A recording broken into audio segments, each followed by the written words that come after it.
amul benn réew ci réew yi ñu wër ni bu mën a développer demal boppam tekki te bàyyi yeneen moromam li nag moom mooy clé maanaam caabi bi lay mën a permettre nga comprendre déplacement yi nga xam ne le premier ministre Ousmane Sonko def na ko ci sous-région bi. Dire que le 21e siècle doit être africain. C'est notre siècle. C'est le seul continent qui a encore des marges extrêmement importantes. Ousmane Sonko est à Conakry. Sur les voies et moyens de faire un saut quantitatif et qualitatif en mutualisant nos moyens, nos ressources. Premier ministre Ousmane Sonko en Côte d'Ivoire. Pour renforcer la fraternité entre tous les États et tous les pays de ces ensembles sous-régionaux, mais également les défis économiques, qui sont les vrais défis du continent, indépendamment de la question sécuritaire. L'accord a été signé entre les gouvernements des deux républiques serres concernant la coopération dans les secteurs miniers et énergétiques. Donc vision stratégique la waaye nag dañuy privilégier li nga xam ne mooy jógee ci ñun ñu koy produire fii di ko transformer fii suñu paree nag di ko commercialiser loolu nag mooy la valeur ajoutée bi nga xam ne tey jii dañ koy yokk. Parce que imaginez ce qu'on peut faire avec le gaz sénégalais couplé à la bauxite de Guinée ou offert de la Sierra Leone, mais c'est extraordinaire ce qu'on peut faire. Voilà les sources de développement sur lesquelles nous devons travailler. Et il nous faut travailler avec ses voisins, avec tous les pays de la sous-région,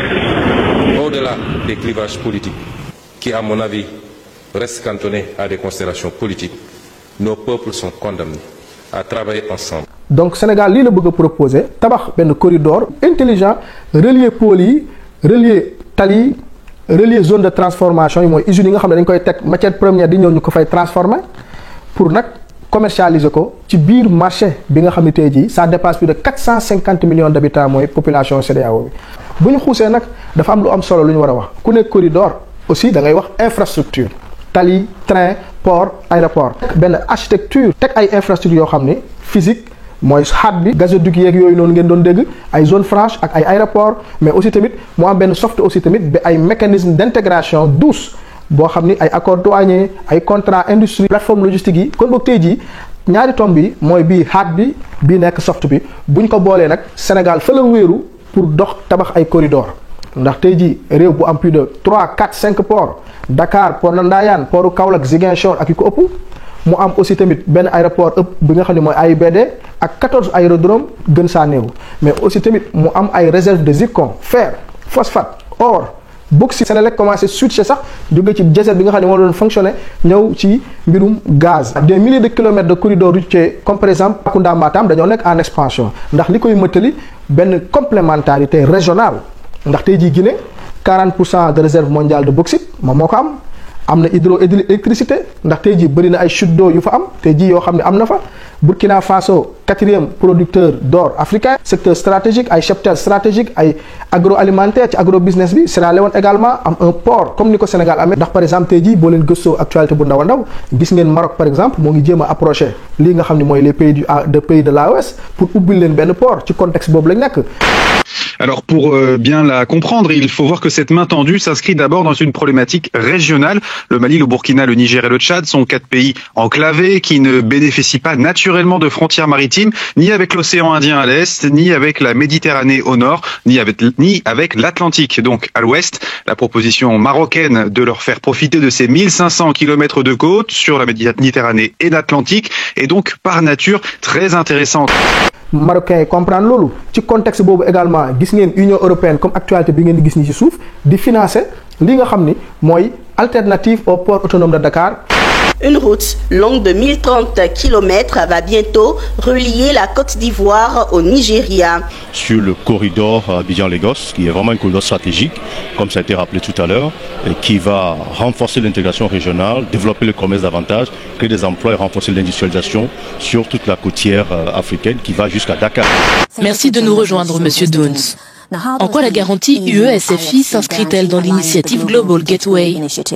Ce que nous faisons avec Global Gateway, c'est précisément de nous concentrer sur la manière dont nous pouvons aider nos partenaires à renforcer leur capacité de création de valeur dans plusieurs secteurs stratégiques liés aux infrastructures. Nous examinons à la fois les infrastructures physiques nécessaires à tout l'écosystème autour, l'environnement favorable, le cadre réglementaire. C'est cela le moteur de Global Gateway, stimuler ces investissements.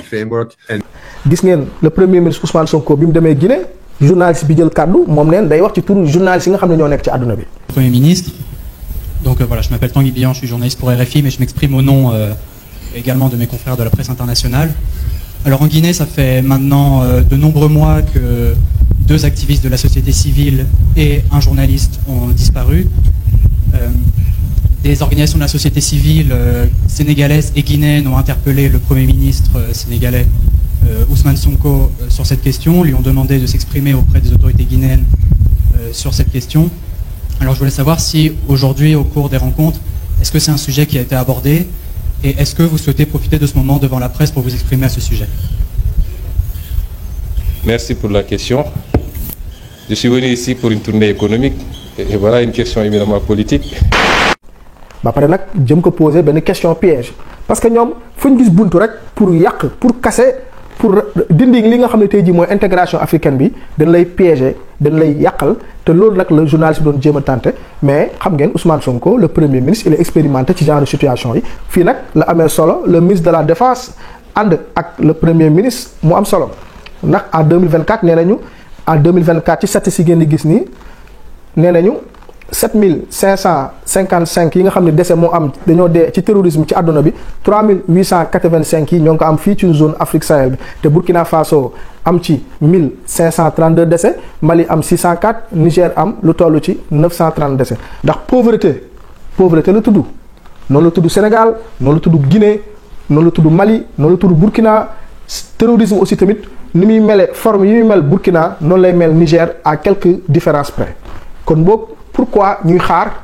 kenn bu amee problème ñu naan parce que coup d'état la am duñ ko seeti alors que foofu buñ toxee ci côté boobu rek dañuy fàtte li nga xam ne tey jii mooy intérêt population bi. Que les élites politiques soient à la hauteur, elles également, parce que c'est un gros problème. Et qu'on parvienne à identifier, je le réitère et c'est là où je vais chuter, les 2 enjeux fondamentaux, la sécurité